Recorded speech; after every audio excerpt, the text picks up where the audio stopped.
નમસ્કાર, હું Rinku Prajapati public India ન્યૂઝમાં આપનું સ્વાગત કરું છું। શરૂઆત કરીએ આજના સમાચારની। આણંદની પરણિતા પર દુષ્કર્મ ગુજારનાર વોર્ડ નંબર 6નો કાઉન્સિલર દીપુ પ્રજાપતિ પકડાયો। મેડિકલ બાદ કોર્ટમાં રજૂ કરાશે। આણંદની એક પરણિતાને પીખનાર દુષ્કર્મી કાઉન્સિલર દીપુ પ્રજાપતિ પોલીસના હાથે લાગ્યો છે। ગત 16 નવેમ્બર પરણિતાને રાતના 10 વાગે પતિને બાળકો આઈસ્ક્રીમ લેવા ગયા ત્યારે દીપુ ઘરમાં ઘૂસ્યો હતો। દીપુ પ્રજાપતિએ ઘરમાં ઘૂસી એકલતાનો લાભ લઈ બળજબરીપૂર્વક દુષ્કર્મ આચર્યું હતું। દરમિયાન પરણિતાના પતિ ઘરે આવી જતા દીપુને પકડી લીધો હતો। બૂમાબૂમ થતાં પરિવારજનો તેમજ આસપાસના રહીશો એકત્રિત થઈ ગયા હતા અને તે રંગે હાથ ઝડપાયો હતો। ત્યારે તેણે તેના સાગરીતોને બોલાવી પરણિતાને તેના પતિ સહિતનાને માર માર્યો હતો અને ફરાર થઈ ગયો હતો।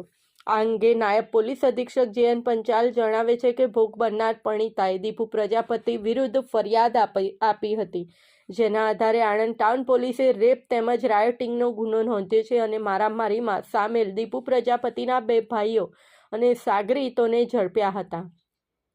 જે બાદ ગઈકાલે મુખ્ય આરોપી દીપુ પ્રજાપતિને પણ વાસદ ખાતેથી એરેસ્ટ કરવામાં આવ્યો છે। તેનું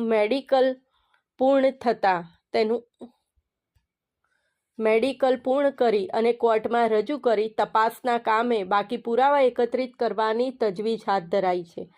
આણંદ શહેરમાં રહેતી 35 વર્ષીય એક પરણિતા ગત તારીખ 6/6/2024ના રોજ બપોરના સમયે પોતાના 2 નાના બાળકો સાથે ઘરે હતી અને તેના પતિ કામ અર્થે બહાર ગામ ગયા હતા। તે દરમિયાન આણંદ નગરપાલિકાના વોર્ડ નંબર 6નો બીજેપી કાઉન્સિલર દીપુ ગોરધનભાઈ પ્રજાપતિ આ પરણિતાને ઘરે ગયો હતો અને તેને વોટ નાખવા અંગેની તમારી પાસે પાવતી આવેલી છે તેમ પૂછ્યું હતું। દરમિયાન પરણિતાએ ના પાડતા દીપુ પ્રજાપતિએ તેનો મોબાઈલ નંબર લીધો ને તમારા મોબાઈલમાં વોટ આપવાની પાવતી વોટ્સએપ મારફતે મોકલી આપીશ તેમ જણાવી ત્યાંથી જતો રહ્યો હતો। જે બાદ થોડી વારમાં વોટ આપવાની પાવતી મોકલી આપી હતી।